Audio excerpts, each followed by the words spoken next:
When all of humanity was suddenly swallowed by giant whales, I found myself trapped inside the stomach of one of these colossal creatures, and survival immediately became a relentless struggle against starvation, suffocation, and the monstrous parasites infesting this living shelter. The only way for me to grow stronger was to help the giant whale by clearing out these deadly invaders, because in return, it would lead me to supply crates, resources that determined whether I lived or died. But this was no ordinary ocean. Every creature was abnormally massive, and even the parasites lurking within the giant whale were larger than me, turning every encounter into a life-or-death battle. While most survivors scrambled desperately for scraps, risking everything just to obtain a single crate, I realized from the very beginning that I had something they didn't. I could hear it, the giant whale's voice. Guided by its whispers, I secured 3 times the supply crates on my very first day, allowing me to pull far ahead of everyone else as I built strength, crafted equipment, and prepared myself for the inevitable moment when the true horrors of this ocean world would finally reveal themselves. Before I continue my story, I'd really appreciate it if you could take a moment to like the video and subscribe to the channel. It truly means a lot to me. I hope you're having a wonderful day. Now, let me take you back to what happened a few hours earlier. Seawater suddenly rushed in around me, filling the dark space completely. I choked and struggled, barely managing to break through the surface and gasp for air. "What's going on? Is my house flooded?" I muttered, still coughing. But something felt wrong. It was pitch black, far darker than any room should be, and the ground beneath my feet was strangely soft, almost like rubber. Before I could figure anything out, the water quickly drained away, leaving only a damp floor behind. I stood there, confused. This definitely wasn't my home. Then a voice echoed in my mind. "Welcome to the survival world inside a giant fish. You will coexist with it and explore this unknown world. Initial supplies are being distributed." A box appeared at my feet. I opened it and found bread, water, and a hand crank headlamp. I immediately turned the lamp on, and a dim yellow light pushed back the darkness. What I saw made my stomach drop. I was inside a giant creature. The walls around me were made of red, pulsing flesh. Just like the voice said, I was in the stomach of a massive fish. Strangely, I wasn't panicking. If this was a coexistence, then I wasn't in immediate danger. Once I calmed down, I explored the space. It wasn't very large, about 5 meters wide and long, and 3 meters high. At the far end, there was a pool of foul-smelling yellow liquid. I guessed it was used for digestion. Then a blue interface appeared in front of me. It had several sections: communication, trading, a creature encyclopedia, and my personal stats. The only creature listed was the one I was inside, a giant whale, just 1 day old. 30 meters long, 180 tons in weight, and still considered a baby. That shocked me. If this was just a newborn, how massive would it become as an adult? Next, I checked my own stats. I was about average, nothing special, a bit weaker than normal in strength, but slightly faster thanks to my habit of running. Just then, my headlamp ran out of power. I sat down on the supply box and began recharging it by hand while browsing the world chat. People everywhere were panicking. Some joked, some complained, others were completely lost. No one really knew what to do. I agreed with one thing I saw. Until we understood this world better, it was safer not to act recklessly. Suddenly, the entire space began to shake. I lost my balance and fell, but the soft ground cushioned me. The shaking lasted for several seconds before calming down. I realized the giant fish must have started moving. Then I heard rushing water. Instinctively, I grabbed my supply box and pressed myself against the wall. A moment later, a surge of seawater poured in. Even prepared, I was almost swept away. The water rose to my waist, then gradually drained out. This time I saw it flowing into the digestion pool. When the water disappeared, a new wooden box was left behind. I opened it.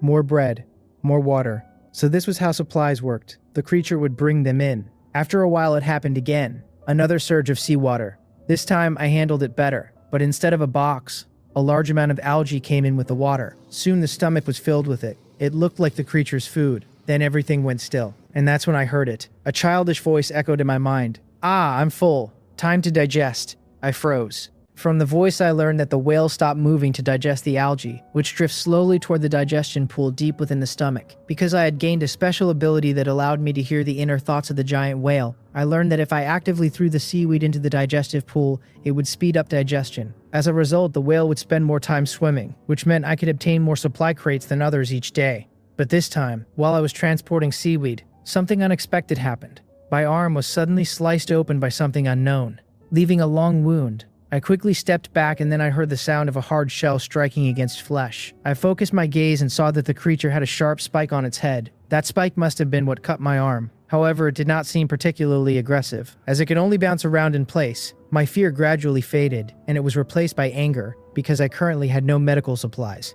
If things went badly, I could die from infection. I kicked the large shrimp away to keep it from injuring me again. then tore a strip of cloth from my inner clothing and wrapped it around my wound to stop the bleeding. After that, I continued carrying seaweed toward the digestive pool, although each time I reached out, I stayed cautious in case there was another shrimp lurking nearby. Once all the seaweed had been moved, I began thinking about how to deal with that shrimp. I had considered simply kicking it into the digestive pool, but I found it hard to give up its sturdy shell. If I could peel it off intact, it would be perfect to cover my forearm, and if I encountered more aggressive creatures in the future, it could provide some level of defense. As for the sharp spike on its head, it could also serve as a useful tool. With that in mind, I decided to deal with the shrimp. I picked up a piece of wood from the supply crate and swung it hard at the shrimp, then repeatedly struck its fragile head. It took more than 10 minutes of continuous blows before I finally killed it. I stepped on its body with one foot, then used the other to stomp down hard on its head, snapping off the spike. After that, I picked up the spike and carefully peeled off the shrimp's outer shell bit by bit. Looking at the translucent shrimp meat, I swallowed instinctively and thought that it would be ideal if I had fire.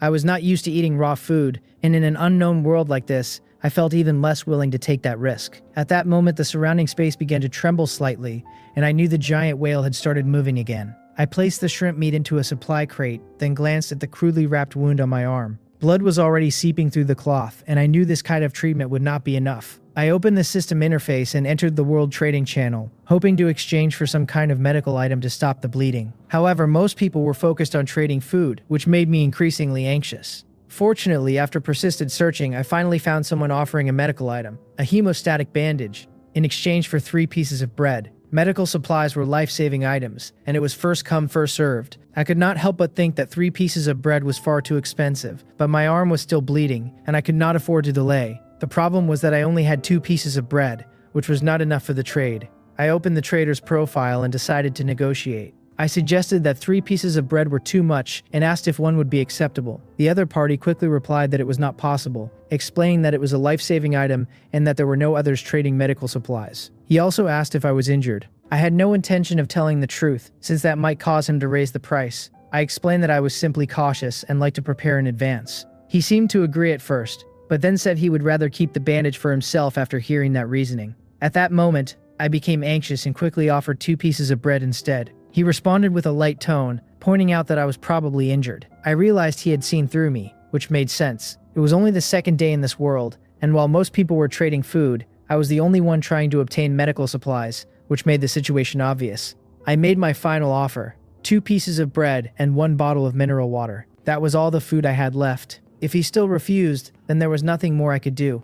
I knew this was a desperate move, and if the trade succeeded, I would only have 2 bottles of water remaining. If I failed to obtain food from the 3 supply crates that day, I would have to survive on water alone. He reassured me not to think the worst of him and said he would not take advantage of the situation. Then he proposed a new deal, 1 piece of bread and 1 bottle of water in exchange for the bandage. When I saw that message, I felt a surge of relief, although part of me found it hard to believe. It seemed like I had encountered a genuinely decent person. Soon after, he sent the updated trade request, and I accepted it without hesitation. The bread and water in my supply crate glowed blue and disappeared instantly, replaced by a roll of bandage. I immediately picked it up, removed the cloth from my wound, and used half a bottle of water to clean it despite the pain. Then I wrapped the bandage tightly around it, and the bleeding finally stopped. At that moment, a private message appeared in the system. The other party pointed out that he had not taken advantage of me and asked if I could tell him how I had been injured. I smiled slightly, recognizing that he was a clever person. He had deliberately shown goodwill in order to earn my trust and learn the cause of my injury. After all, the interior of the giant whale's stomach was surrounded by soft flesh, and getting injured here was not easy. That meant the reason behind my injury was valuable information. I chose not to hide anything and directly told him about the shrimp. Not long after our conversation ended, I heard the sound of seawater approaching from the stone passage. I quickly moved the algae cultivation tank closer to the side of the passage where the water flow was weakest, then placed several supply crates on top of it so they would not be submerged. This way, I would not need to lift them each time. After the seawater receded, a new supply crate arrived. When I opened it, I obtained 10 units of stone, 10 portions of soil, and 10 portions of licorice. I felt a bit frustrated, since they were all materials and what I really needed was food. At that point, I only had 1 piece of bread left. After some time, the giant whale swallowed a second supply crate. This time, I obtained a blueprint for a small planting box. Although it was not food, I still felt a bit excited. From the name alone, it was clearly something used to grow food. But I was still missing some materials and could not craft it yet. A few hours later, the final supply crate was swept in. Before opening it, I silently hoped for food. This time, I received 1 apple and 1 banana. Although they were only fruits and not as filling as bread, they would at least allow me to last until the day after tomorrow. At that moment, the voice of the giant whale echoed in my mind, expressing that it was tired and going to rest. I followed suit and went to sleep as well. When the whale began moving again, I woke up alongside it. All I needed to do now was wait for it to feed again. During that time, I opened the world chat channel to observe the situation of other survivors. I saw someone desperately asking for help, saying he had run out of food and only had a watermelon seed left, hoping to exchange it for a piece of bread. Others pointed out that watermelon seeds were useless at the moment, since no one even knew how to plant them yet, and that he had been asking continuously since yesterday. With each person only receiving one supply crate per day, and food being scarce for most, no one was willing to trade for something with no immediate value.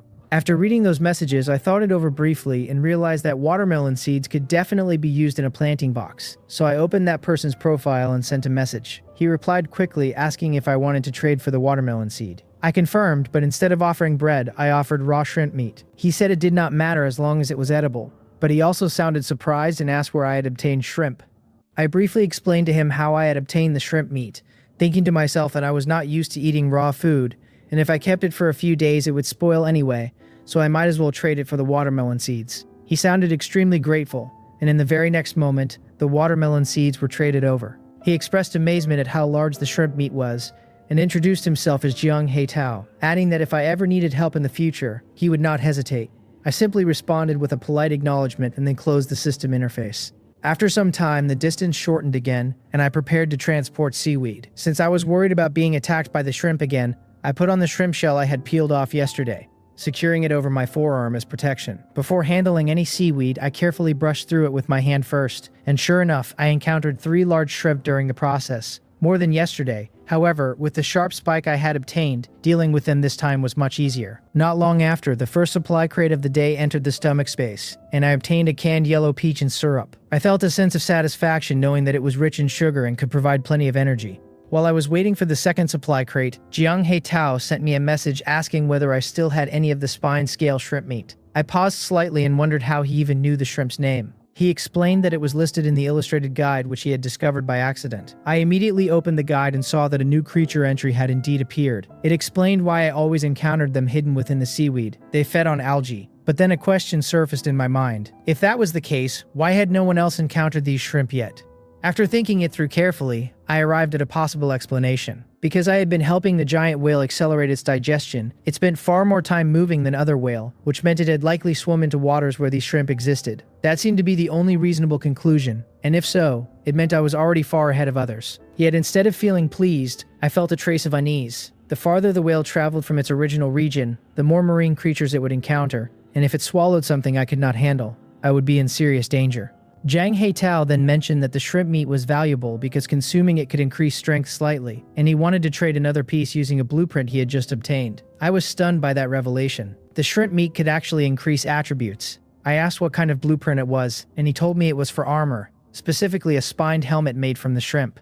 That immediately lifted my mood, as it aligned perfectly with what I needed.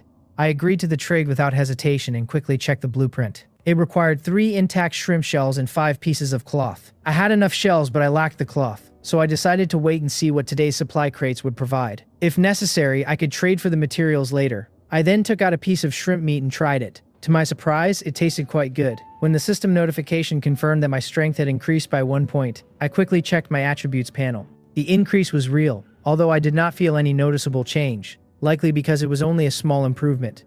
A few hours later, the second supply crate arrived, granting me stone, wood, and 10 pieces of cloth. I felt a surge of satisfaction as I immediately crafted the spined helmet. The materials turned into blue light, and soon a helmet with 3 sharp spikes on top appeared in my hands. After trying it on and confirming that it fit perfectly, I carefully stored it in an empty supply crate, planning to use it the next time I transported seaweed.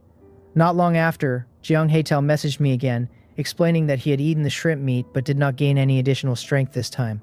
I was not surprised and concluded that the effect only worked the first time. He then expressed some hesitation and mentioned that the blueprint he had traded was quite rare, asking if I could provide another piece of shrimp meat. I thought about it briefly and told him that if I obtained more tomorrow, I would give him another piece. Although the blueprint was indeed more valuable than a single piece of shrimp meat, I still chose to be cautious. If he had been dishonest and the effect could stack, I did not want to lose out. I decided that I would only trade after confirming it myself. Soon after, the sound of incoming seawater echoed through the passage, signaling the arrival of the final supply crate for the day. This time I obtained a heating pack. For a moment, I felt excited, thinking that I could finally cook the shrimp meat, but I quickly dismissed the idea. The heating pack could only be used once, and using it on a single piece of shrimp would be wasteful. When I woke up again, it was already my 4th day in this world. The first thing I did was eat the shrimp meat as breakfast, and as expected, it no longer increased my strength. Although slightly disappointed, I accepted the result. After some time, the giant whale began feeding again. I put on the spined helmet and prepared to transport seaweed. At that moment, I unexpectedly heard the whale's thoughts, expressing annoyance that something was constantly competing for its food. From its tone, I could tell it was referring to the shrimp feeding on algae. That meant there would likely be many shrimp in the seaweed today, so I needed to stay cautious. It also suggested that the whale had entered a region densely populated with these creatures. Suddenly, the entire stomach space shook violently and tilted until it was nearly vertical. I was caught off guard and slammed into the soft flesh wall. Fortunately, it cushioned the impact, leaving me only slightly dizzy. However, the water in the algae tank spilled out, and the supply crates I had accumulated were scattered everywhere. I quickly grabbed one of them, knowing it contained valuable items like canned peaches and the heating pack. Confusion and unease filled my mind as I wondered what had happened. It seemed possible that the giant whale had been attacked by something even larger. Then, a thunderous sound reverberated through the whale's body, accompanied by a powerful shockwave that struck me like a heavy blow. My head throbbed intensely, but at that moment, I heard the whale's thoughts again, expressing irritation as it swatted away whatever was competing for its food. Only then did I realize that it had simply been striking the shrimp. My tension eased as the environment gradually returned to normal. After resting briefly, I refilled the algae tank and retrieved the scattered supply crates. When the whale resumed feeding,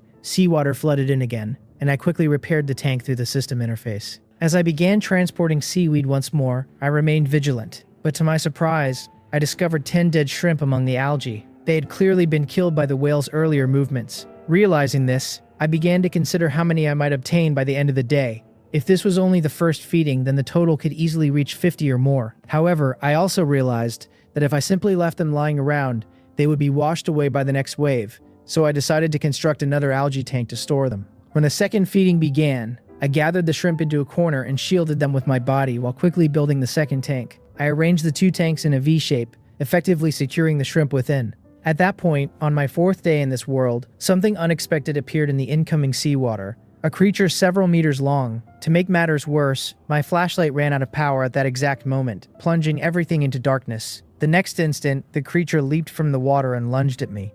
I tried to see clearly, but it was useless. The darkness amplified my fear, and suddenly I felt a sharp impact on my head, as if claws had struck my helmet. A harsh scraping sound followed, and my body went numb with fear. My left hand, gripping the spike, trembled uncontrollably as I forced myself to stay calm. Then I felt something wrap around my neck, its slick texture sending a chill down my spine. In the darkness, I instinctively imagined it as a monstrous tentacle. As it tightened, my breathing became difficult and blood rushed to my face. At the brink of suffocation, adrenaline surged through me, dispelling both fear and numbness, leaving only anger. I swung the spike in my left hand without hesitation, not even caring if I might injure myself. The creature let out a sharp, piercing sound, and I realized the noise was coming from above my head. I continued striking upward until I finally severed it. The severed part thrashed violently, spraying foul-smelling liquid across my face, while the part wrapped around my neck loosened and fell away. After some time, the creature stopped moving entirely, although its claws still clung tightly to my helmet. As the adrenaline faded, fear crept back in, and I did not dare move until the seawater receded. Only then did I recharge my flashlight and illuminate the area. What I saw was a severed creature draped over the algae tank,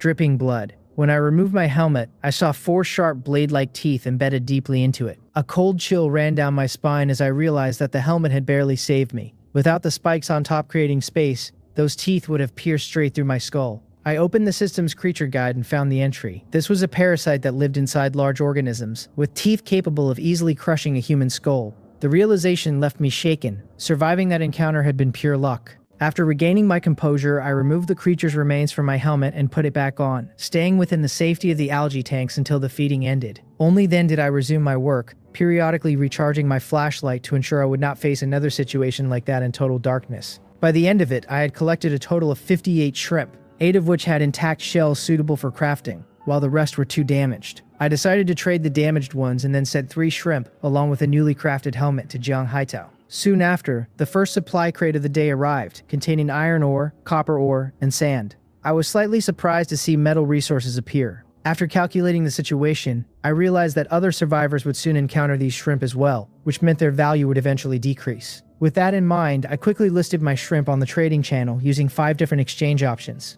I also announced their effect, stating that they could increase strength. The response was immediate, with people debating and questioning the claim. But gradually, trades began to occur. Within a short time, I had successfully traded 43 shrimp. The remaining 7 intended for blueprints remained untouched, confirming that blueprints were indeed rare. 3 hours later, after opening the second supply crate and obtaining more water, I reviewed my gains. I had acquired blueprints for a wooden foundation, an iron dagger, and spined leg armor, along with a large amount of food, medical supplies, metal ores, and basic materials. I decided to construct the wooden foundation and was immediately surprised to see a raised platform supported by wooden pillars, high enough to stay above the water. For the first time, I would no longer have to endure being soaked repeatedly. After testing its stability and confirming it was firmly anchored, I built 6 foundations and arranged them into a platform, moving all my supply crates onto it. Then I remembered the planting box blueprint and realized that I had likely been unable to build it earlier due to the lack of a foundation. Sure enough, I successfully constructed it and planted the watermelon seeds inside. Although there was no sunlight, I hoped it would still grow. With nothing else to do, I lay down on the dry platform to rest. A few hours later, the 3rd supply crate arrived, containing a fragment of a growth-boosting food guide. The next day, as feeding approached, I woke up and immediately retreated to the innermost part of the platform, remembering the parasite attack from before. After carefully scanning the water and finding no sign of danger, I relaxed slightly. But soon after, 2 glowing points appeared in the water, staring at me like eyes. When the water receded, I saw 2 glowing spherical creatures. I cautiously approached and nudged one with my spike, causing its light to dim. I stepped back instinctively, but it showed no hostility and simply adjusted itself before glowing again. Curious, I checked the creature guide and learned that it was a harmless glowing parasite that could potentially be used for lighting. Although slightly amused by the discovery, I quickly realized its potential use. If it emitted light, perhaps it could serve as a substitute for sunlight for my crops. With that thought, I carefully picked it up and placed it near the planting box. Its tendrils immediately attached to the surroundings, and as it fed, it began glowing again. I repeated the process with the second one, hoping it would help the seeds grow. After that, the feeding cycle continued without incident, and I encountered only 5 shrimp, which I dealt with quickly. After finishing the seaweed transport, I opened the world chat channel to check on the situation of the other survivors. As expected, most of them had already encountered the spine scale shrimp, and there was also extremely bad news. Someone had realized and proposed that actively transporting seaweed into the digestive pool might increase the giant whale's travel distance. As soon as that idea was mentioned, the entire channel erupted into discussion, and a strong sense of crisis rose within me. If everyone discovered this method, then my advantage would disappear completely. At that moment, the first supply crate of the day was carried in by the seawater. I obtained a steel-armored Leviathan parasite clearing ticket. I found it somewhat amusing as the item looked like a golden ticket about the size of a banknote. Soon after, the system explained that using it would allow me to enter the body of an adult steel-armored Leviathan and eliminate all parasites inside it, and after completing the task, I would be returned, bringing back any items obtained inside. I murmured to myself that this seemed like a dungeon-type opportunity, but I did not rush to use it, because with my current strength and equipment, even dealing with a single spearhead worm was already difficult. I continued observing the discussions, and it became clear that others had confirmed the effectiveness of transporting seaweed. However, the low oxygen levels in the stomach space were still a major obstacle. Without something like my algae cultivation tanks, attempting to move seaweed would lead to suffocation. Someone suggested that if they could obtain blueprints for oxygen-producing items, then the method could be widely applied. Hearing that, my gaze shifted toward the algae tanks behind me, and after some thought, I decided to produce them in bulk and sell them at a high price, demanding blueprints in exchange. I needed to maximize their value before others obtained similar designs. I sent a message into the world channel, mentioning that I had been fortunate enough to obtain a blueprint for algae cultivation tanks. Instantly, people began asking about it, offering to trade at any price. I did not rush to sell and instead chose to create scarcity. I told them I needed time to test the oxygen output and would only start selling in 2 days. Despite that, private messages flooded in, eventually reaching tens of thousands. I set my condition clearly. Only blueprints would be accepted in exchange. This eliminated most people immediately, leaving only 8 willing traders. I felt satisfied with that result. Before the next feeding cycle ended, I used the remaining algae to craft 8 tanks and successfully traded them for 8 blueprints. Soon after, the second supply crate arrived, giving me a sweet potato seed. My mood improved further, because seeds meant a stable food source in the future. I built another planting box, watered it, and allowed myself to eat freely, since food was no longer scarce for me. At that moment, a private message came from someone named Chen Xing, the very person who had proposed the seaweed transport theory. He wanted to trade for an algae tank. I could not help but feel a bit amused, realizing he was the one who might eliminate my advantage. I refused directly, but he persisted, offering a blueprint and even materials. I continued to refuse, but he did not give up and explained that in this unknown world, being too far ahead alone could be dangerous, and having someone to share information with might increase survival chances. His reasoning made me pause. I remembered how close I had come to death when facing the parasite, and if I had known in advance, I could have prepared better. Eventually, I agreed and traded him one tank. After receiving his blueprint, I checked it briefly, then decided to rest as the feeding cycle ended. Before sleeping, I looked at my planting box and saw that the watermelon seeds had already sprouted, which brought a sense of satisfaction. The glowing parasites truly seemed to replace sunlight. However, another concern emerged. These creatures fed on the giant whale's blood, and if I kept too many, it might harm the host. I decided to limit their number to 10 and eliminate the rest. The next morning, I saw that the seedlings had grown significantly, which made me genuinely happy, as self-sufficiency in food was finally within reach. I equipped my gear and crafted spined leg armor, then examined the blueprints I had obtained. Several pieces formed a complete set of spined equipment. After reviewing the requirements, I crafted 2 more pieces, but once I wore 4 items, I immediately felt the weight.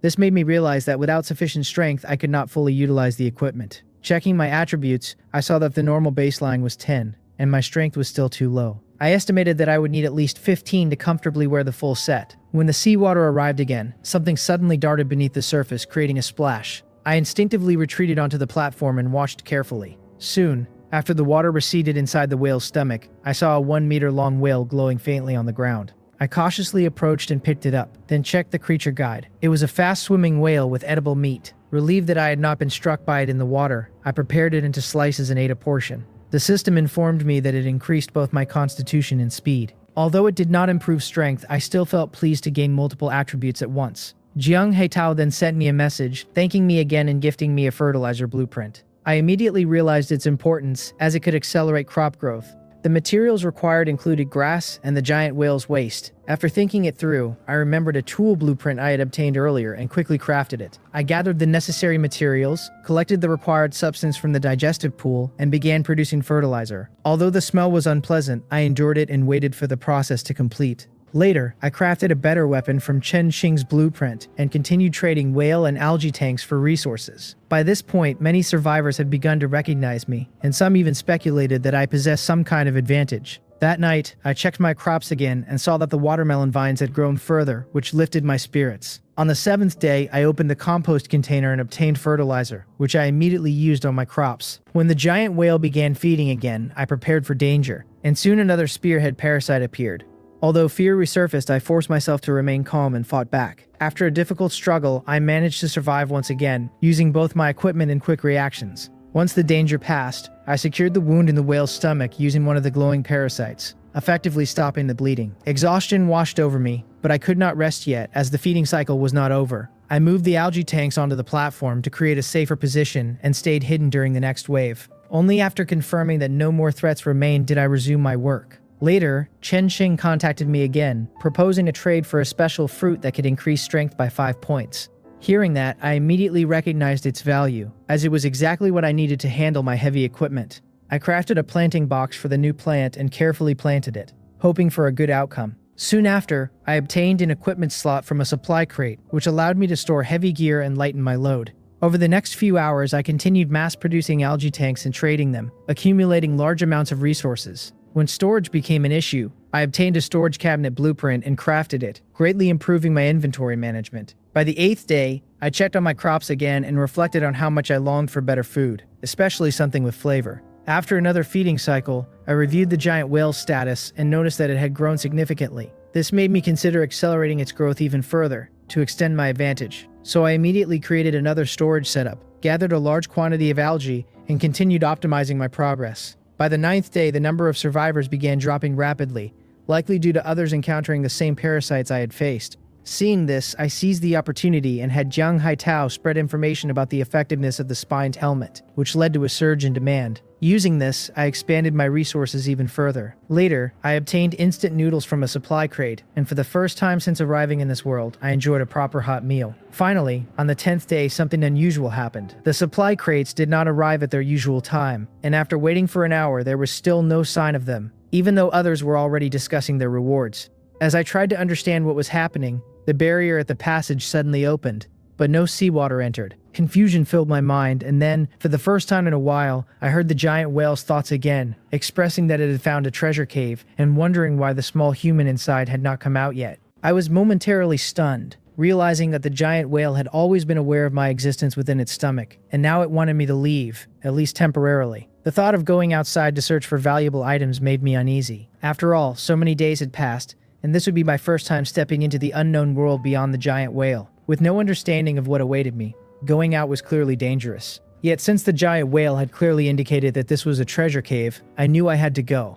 I first crafted a wooden shield and stored it in my equipment slot, then equipped the headlamp I had traded for earlier. After putting on my spined armor and gripping the whalebone blade, I prepared myself and slowly entered the stone passage. Inside, it was completely dark. Using the light from my headlamp, I carefully observed the surroundings while moving forward along the fleshy walls. The passage was about 1.5 meters in diameter, forcing me to bend slightly as I walked, and the slippery ground made me proceed with caution. After walking about 7 or 8 meters, I exited the passage and the space ahead suddenly opened up, though it remained just as dark. I was not afraid because I knew I was now inside the giant whale's mouth, and in this world the safest place was still within its body. After moving forward a few more meters, I encountered a wall that looked like a dense white brush. When I reached out to touch it, I realized it was composed of countless long whisker-like structures. They were not soft like a brush, but firm like bamboo strips. I understood that these were the whale's filtering whiskers. If I wanted to go outside, I would have to climb over them first. Fortunately, they were only about 2 meters high, so I easily pulled myself up. Beyond them, I saw a rocky wall. Walking along the whiskers while feeling my way forward,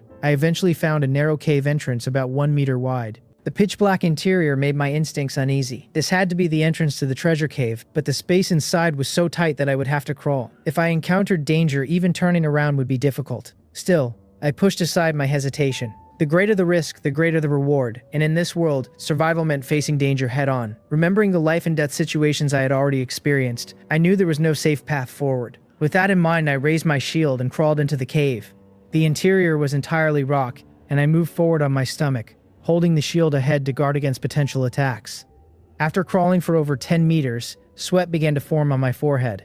As I continued, the environment grew more damp, and soon water began to pool on the ground. The deeper I went, the higher the water rose, eventually filling half the tunnel. My body was submerged while my head had to remain raised, making the posture extremely uncomfortable. More importantly, I had no idea what might be lurking in the water. Suddenly, something dropped onto my head with a soft sound. I reached up and found a semi-transparent sludge. I quickly flung it away in disgust, but then something brushed past my arm beneath the water, making me flinch violently. The ripples echoed loudly in the silent cave. I forced myself to calm down, but the murky water and dim lighting made it impossible to see below. Looking upward, I saw that the ceiling was covered in the same slime, as if something had crawled across it, leaving a trail behind. Suppressing my discomfort, I continued forward. However, the deeper I went, the more of that substance appeared, even coating the ground beneath the water. It made my hands and feet slip constantly, slowing my progress and causing me to fall several times. Eventually, I decided to rest briefly. While resting, I heard a faint sound, like something slowly crawling along the rock wall. Turning my head, I spotted a flat, translucent creature about 20 centimeters long. Its internal organs were visible, but it did not seem threatening, merely moving along and leaving a trail of slime. I ignored it and prepared to continue, but just as I resumed crawling, the water ahead suddenly surged with large waves. My heart tightened instantly, as it was clear that a large creature was rushing toward me. The next wave hit harder, nearly knocking me over. I knew the creature was close, and my heart pounded in my chest. Suddenly, a massive force slammed into my shield, pushing me back more than a meter. The impact shook my entire body, leaving my mind blank for a moment. Instinct took over, and I thrust my whalebone blade forward from the edge of the shield. However, a sharp metallic sound rang out, indicating that the creature's body was extremely hard. I realized immediately that my weapon was ineffective. Its head was as solid as stone. The creature seemed to understand that my shield was protecting me, and it began spinning violently, producing a deafening rumble within the cave. My shield started to crack under the strain. At that moment, my heart sank. I knew that once the shield broke, it would be over for me. In desperation, I sent a message to Jiang Haitao, urgently asking for another shield. Without hesitation, he crafted and sent one over. I replaced the damaged shield and continued to defend myself, thinking that perhaps I could outlast the creature. After all, it could not spin forever, while I could keep requesting shields. Even so, I knew my chances were slim. Holding the shield required strength, and I doubted I could outlast such a creature. Time passed slowly. Dozens of shields were destroyed, and I was exhausted to the point of collapse. When the final shield shattered, I finally saw the creature clearly. It resembled a massive worm, occupying most of the tunnel with a sharp triangular bone protruding from its head. That was what it had used to destroy my shields. Its head split open, revealing a mouth filled with sharp teeth. At that moment, I accepted my fate. Waiting for death felt strangely calm, as though I had already made peace with it. But just as the creature was about to bite down, a powerful roar shook the entire cave. The giant whale's thoughts echoed, expressing anger at the creature for blocking its path. The creature froze instantly as if encountering a natural predator. Though the sound waves left me dizzy and disoriented, I noticed that the creature no longer moved. Summoning my courage, I stood up slightly, and the creature suddenly recoiled and fled. I let out a long breath and leaned against the rock wall to rest. After recovering some strength, I continued forward. Eventually, I reached a fork in the tunnel. To avoid getting lost, I chose the right path and continued crawling. After some distance, I entered a wider chamber where I could finally stand. In the center, there was a pool of water, and within it lay a supply crate. I quickly retrieved and opened it, only to find glass materials inside. Although rare, they were not immediately useful to me. Returning to the fork, I explored the other path and found another chamber with another crate, this time containing iron nails. This discovery pleased me, as it solved a problem I had been facing with crafting. After storing the items with Jiang Haitao, I continued exploring deeper paths, eventually reaching a much larger chamber. At its center stood a special crate embedded with gold. My anticipation rose immediately, and when I opened it, I obtained 3 blueprints. Excitement surged through me as I reviewed them. 2 were immediately usable, while the third required materials I did not yet possess. Still, the potential of that armor blueprint filled me with motivation. Continuing onward, I discovered a strange red coral covered in tiny organisms. By interacting with it, I unlocked new entries in the creature guide, learning about regenerative creatures and parasites that could produce useful materials. After some consideration, I devised a way to transport the coral by creating a small aquarium, then sent it to Jiang Haitao for safekeeping. Eventually, after navigating multiple branching paths, I felt a breeze ahead. Realizing it must be the exit, I rushed forward. When I finally emerged, I shouted in excitement, overwhelmed by the sense of freedom. But my excitement quickly turned to shock. Above me was a sky filled with stars and 10 moons. I stood there, stunned, realizing that this was my first time seeing the outside world. The giant whale's voice echoed in my mind again, urging me to return, as it considered the outside too dangerous for me. I immediately obeyed and re-entered the cave, following its guidance through the maze of tunnels. Eventually, I found another chamber filled with strange material, which I gathered after realizing its potential use as fertilizer. At the top of a mound, I discovered a peculiar plant bearing a stone-like fruit. After breaking it open, I found sweet flesh inside, and consuming it granted me multiple attribute increases. To my surprise, the effect could be repeated. Recognizing its value, I chose to preserve the remaining fruit and the plant itself for future cultivation. With everything secured, I retraced my steps and finally returned to the giant whale's stomach. Relief washed over me as I stepped back into the familiar environment. The giant whale soon began to rest while I organized my newly acquired items and planted the crystal tree in prepared soil. As I checked my resources in progress, I felt a quiet sense of satisfaction. For the first time, I could see a stable path forward in this dangerous world. I moved to the innermost and safest area of the wooden platform, put on all my defensive equipment, and then opened the blueprint interface to craft the iron greatsword.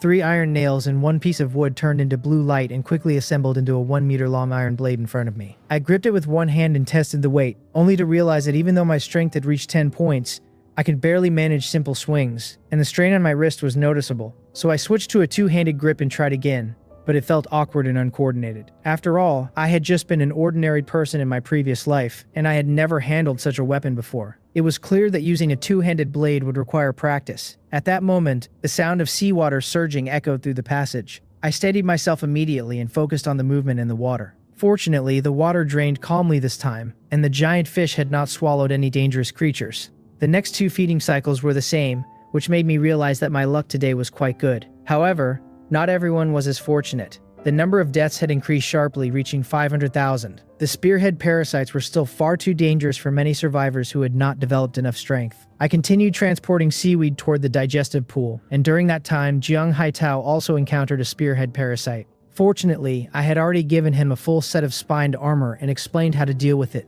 so he managed to defeat the creature. Afterward, he told me about it and expressed his gratitude, and as soon as I heard that, I reacted quickly and asked him to send over the corpse. I extracted its blood and poured it into the small aquarium containing the blood coral. The seawater inside quickly changed color, and the coral parasites became active, eagerly absorbing the nutrients.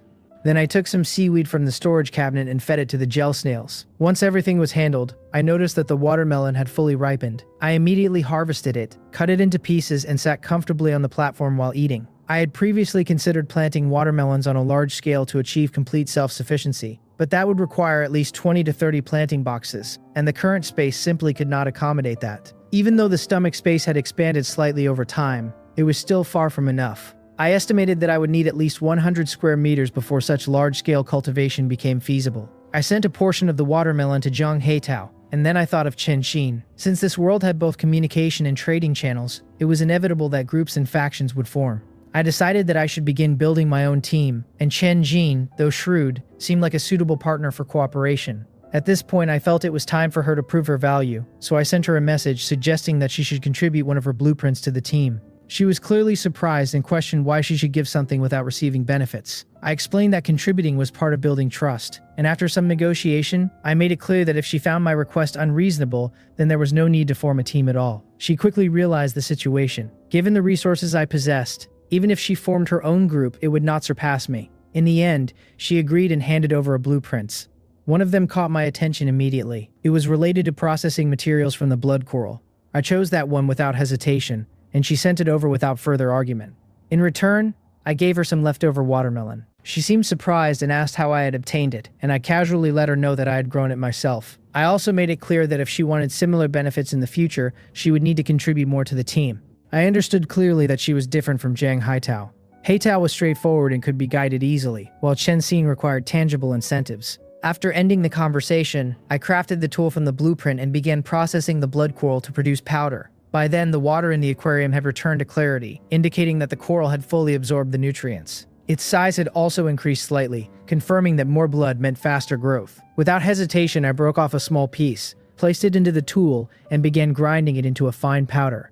I continued until the system notification appeared, informing me that I had obtained a small portion of blood coral powder, which could increase constitution and temporarily boost strength and speed while accelerating healing. I felt a surge of excitement, as the effect was incredibly powerful. Given the burden of my heavy armor, this temporary boost could be life-saving. Without hesitation, I consumed it. Immediately, I felt my blood surge and my body heat rise, while an overwhelming sense of strength filled me. Checking my attributes, I saw my strength reach 15 and my speed climb to 19. I quickly equipped my full set of armor, picked up my shield and iron blade, and tested my movement. Although the weight was still there, it felt significantly more manageable. For the first time, I could move with relative ease while fully equipped. Curious, I removed the armor and ran freely across the space, realizing that my speed now far surpassed anything I had known before. However, 10 minutes later, the effect ended. My strength and speed dropped, and a wave of exhaustion hit me immediately. It became clear that the powder came with a drawback. While powerful, it left me weakened afterward. Fortunately, I was already past the dangerous feeding phase, because in my current state, I would not even have the strength to fight. To recover, I returned to the platform and ate canned fruit to restore energy,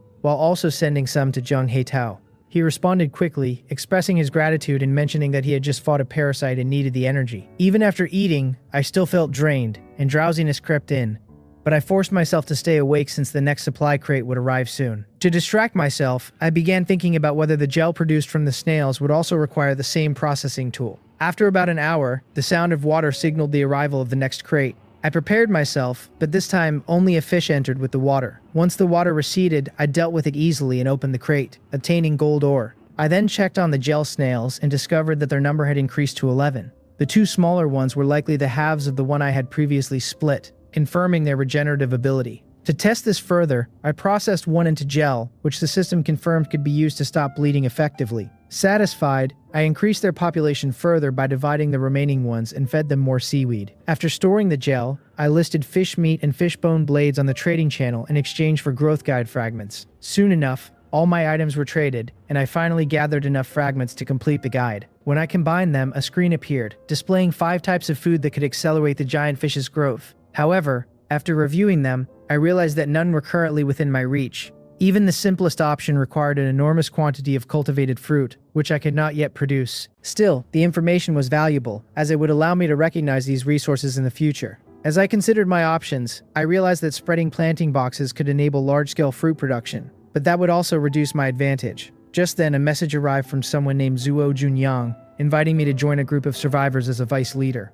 After asking a few questions, I learned that it was an informal group. not an official system feature. I declined without hesitation, as such groups relied entirely on trust and were unreliable. More invitations followed, but I rejected them all for the same reason. Soon after, Chen Xin asked whether I planned to form my own group. I told her that I would not, but she could create one under her own name, as she already had influence in the world channel. She admitted that she wanted to, but lacked sufficient leverage. I understood her intention immediately and told her to speak directly instead of hinting. She then openly requested the fishbone blade blueprint to attract members. After considering it, I agreed on the condition that she would return it to me every night. She accepted, explaining that she only needed it to showcase value and did not intend to keep it permanently. In the end, I found her honesty more reassuring than before. I wondered if she had obtained a better blueprint than the whalebone blade, but since we were already working together, I reminded myself not to overthink it, and instead focus on making her manage her guild properly. I told her that if she handled things well, I would give her a reward. With that, I sent her the whalebone blade blueprint, and our conversation ended. In less than an hour, she successfully established a guild called Survivors. The entry requirement was quite high, requiring 300 units of basic materials. Yet even so, many people rushed to join. At that moment, I was already fully equipped, waiting for the next supply crate. While I had some time, I checked the world channel and noticed that many survivors had begun adding their guild names in front of their usernames. However, this method had an obvious flaw. Anyone could freely change their guild name to impersonate members. Because of that, guild leaders had to record each member's avatar, since names could change but avatars remained fixed. The system interface conveniently had a screenshot function, allowing them to save and track identities. Chen Xin also required members to disclose their blueprint resources so they could be shared within the guild, and she even sent me screenshots of all collected blueprints. As I reviewed them, I found that most were of little value, such as wooden sword and wooden shield blueprints, which were extremely fragile tools. Soon after, the second supply crate of the day arrived. This time, multiple creatures came in with the water, which made me tense. Fortunately, when the water receded, I saw that they were only 3 fast-swimming whale, and I relaxed. I went down, opened the crate, and obtained a diving suit blueprint. I immediately understood why 3 whale had appeared. It was meant to provide materials for crafting. I carefully peeled off their skins using the spikes and then crafted the diving suit using the required materials. When the blue light faded, a smooth, well-formed diving suit appeared in front of me. My eyes lit up, because in this ocean world, such equipment would undoubtedly be extremely useful. The next day after waking up, I inspected everything. The golden seaweed had grown taller. The crystal tree had been fertilized. The gel snails had multiplied to 19, and the blood coral seemed sluggish due to a lack of nutrients. When the feeding phase began, only 2 glowing parasites entered with the water, and there were no dangerous creatures. I decided to craft a wooden bucket to replace the water for the blood coral. However, just as I was about to scoop water, something flashed briefly beneath the surface. I immediately scanned the area but saw nothing. Even so, I retreated to the inner side of the platform and waited cautiously. After a long time with no abnormalities, I assumed I had been overly cautious. I went down, collected the glowing parasites, and placed them to illuminate the space. Just as I prepared to transport seaweed, I suddenly heard a sharp slicing sound behind me. When I turned around, I saw a blurred afterimage rushing toward me. In the next instant, my chest armor was pierced, and blood flowed from the wound. Fortunately, the armor had absorbed most of the impact, preventing a fatal injury while the attacking creature was deflected. I had no time to focus on my injury, because more piercing sounds echoed around me. I quickly ran up to the platform, activated my equipment slot, and replaced my damaged armor with a newly crafted one. At the same time, another attack arrived. I raised my arm, summoned the iron greatsword, and clashed directly with the incoming blur, producing a sharp spark as it was knocked away. But before I could react further, another attack came from the side. I immediately raised my other arm, summoned a wooden shield, and blocked it. At that moment, I finally saw the creature clearly.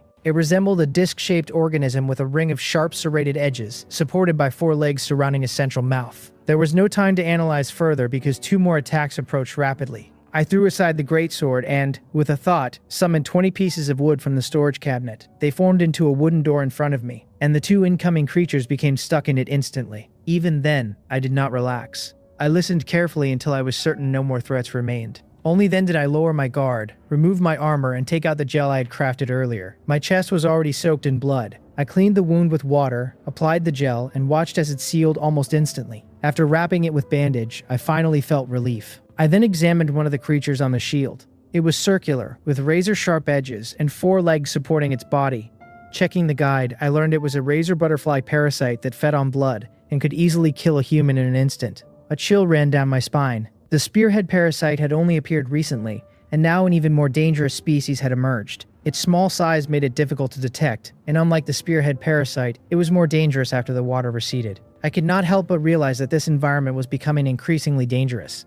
After dealing with the creatures and storing them, I resumed transporting seaweed. Soon, the second feeding cycle began, and this time, both the spearhead parasite and those razor creatures appeared together. I immediately understood that waiting for the water to recede would be too dangerous. If both attacked simultaneously, I would not be able to handle it, so I made a decisive choice. Before the razor creatures could act in the water, I jumped in and attacked the spearhead parasite first. With all my strength, I plunged into the water and struck relentlessly with my blade. The water churned violently as the parasite was eventually cut in half. Although it struggled, I finished it off quickly and dragged its body onto the platform, placing it into the aquarium for the blood coral. Exhausted, I retreated to recover while watching the water closely. To my surprise, the razor creatures began gathering around the blood. Realizing that they were attracted to it, I saw an opportunity. Since they were less effective in water, I entered the water again and began cutting them down one by one. Their movement was slow, and they could not escape effectively. Soon, all of them were eliminated. After returning to the platform and confirming that there were no further threats, I finally relaxed. From this encounter, I understood their weakness.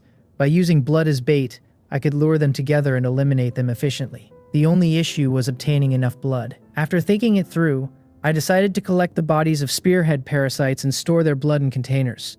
With 2 guilds under my influence, I could have members gather these resources and reward them accordingly. As the day progressed toward the final feeding phase, I encountered no further dangerous creatures, and for the first time in a while, I had a brief moment of calm. I opened the world system and glanced at the top right corner, only to see that today's death count had surged again, with over 2 million more people gone. I could not help but wonder how much worse it would be tomorrow. After that, I contacted Zheng Haitao and Chen Xin, asking them to help me collect spearhead parasites, and at the same time I informed them about the razor butterfly parasites and their weaknesses, reminding them to be cautious.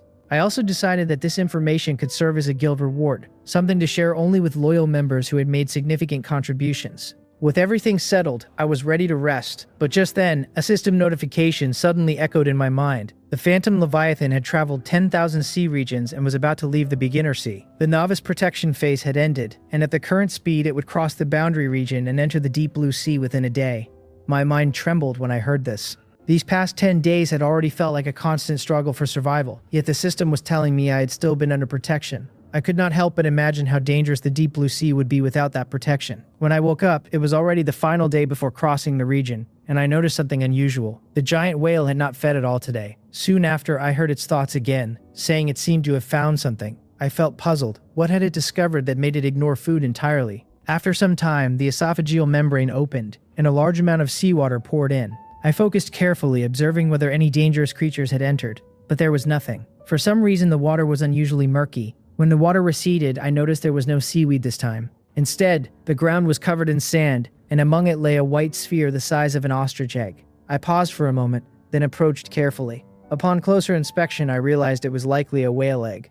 I touched it briefly and opened the biological guide. It described a large-headed whale, a carnivorous species that could grow up to 20 meters long and weigh 100 tons. Its flesh was said to be edible and flavorful, and its teeth could be used as weapons. I found it interesting that touching the egg revealed information about the adult form, but what caught my attention most was the note about its flesh being edible. Based on past experience, anything described that way usually provided attribute bonuses. I gently cracked the egg and drank the liquid inside. A strange sensation surged through my mind, but I endured it and swallowed everything. The system notified me that my intelligence had increased by 1. In that instant, I felt a remarkable clarity in my mind, as if my thoughts had become sharper and my control over my body more refined. I had not expected that a single point in intelligence could bring such a noticeable change. Soon after, the giant whale's thoughts echoed again, saying it seemed to have found something else. I could not help but think that this might be some kind of preparation before entering a more dangerous phase. While waiting, I checked the system again and saw that the death count had risen even further, likely reaching 10 million by now. Even during the protection phase, the losses were already this severe. Without hesitation, I crafted 2 portions of boiling blood coral powder and sent them to Zheng Haitao and Chen Xing. They were my allies, and I could not afford to let anything happen to them. After some time, the giant whale swallowed seawater again, still murky as before. When it receded, more sand was left behind, along with 5 smooth shells that resembled jade. I examined them and learned they were white jade clams. Their flesh was edible, and their shells could be absorbed by the giant whale to form scales. I felt a surge of excitement. Not only could they enhance my attributes, but they might also strengthen the giant whale itself, improving its chances of surviving the unknown dangers ahead. I tried prying one open, but its shell was extremely tight, After repeated attempts, I had no choice but to smash it open with force. Sparks flew as I struck it dozens of times before it finally cracked. I eagerly ate the flesh and gained 1 point of strength. When I opened a second one, however, the strength increase did not repeat. After that, the giant whale continued searching, and soon another supply crate appeared, this time with silver edges. I obtained a stone foundation blueprint. Without hesitation, I crafted it, and a solid cubic stone block appeared before me. Seeing how sturdy it was, I immediately made several more and replaced all my wooden foundations with stone ones. Not long after, another silver-edged crate arrived, granting me 20 iron nails. I could not hide my excitement, as these were extremely rare. Then, I received a message from Zhou Junyang, the leader of another guild. He explained that his guild wanted to trade for the whale I had listed, but he lacked valuable blueprints. Instead, he offered a flying rainbow positioning card, which he believed would be useful in the future. I could not help but smile when I saw this. The growth acceleration guide I had completed earlier mentioned flying rainbow seaweed, so this card was likely a key to locating that region. I agreed to the trade immediately. After obtaining the card, I attempted to use it, but it failed. I guessed it might only work after leaving the current sea region. Soon after, another crate arrived, granting me golden fertilizer that could accelerate the growth of golden seaweed.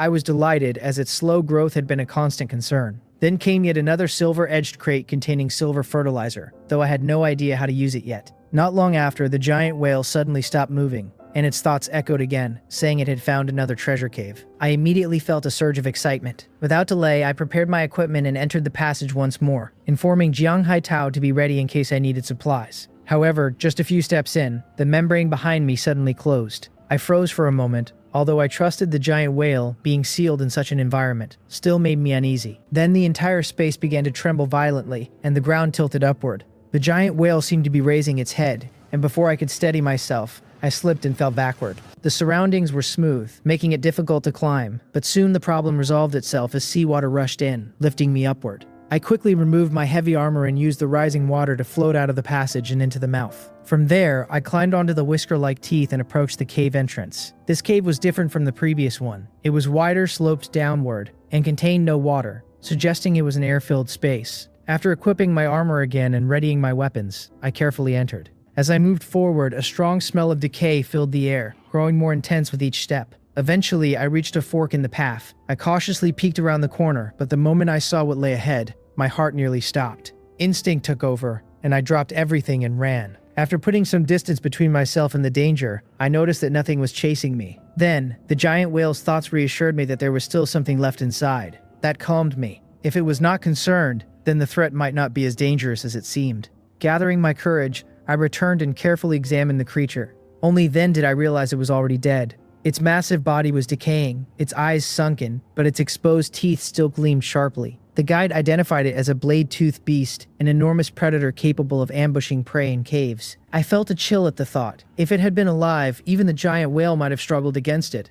I decided to extract its teeth for weapons. Surprisingly, they came loose easily, and their roots resembled handles, making them suitable for direct use. Delighted, I removed 30 of them and sent them to Zhang Heitao for storage. Continuing forward, I eventually reached the end of the cave, where a golden light shimmered. On a stone platform sat a pure golden supply crate. My gaze sharpened instantly. Even gold-edged crates had yielded valuable blueprints before, so this one had to be extraordinary. I opened it, and a brilliant light burst forth. The system announced that I had obtained the ultimate transformation formula of the Phantom Leviathan, a unique item.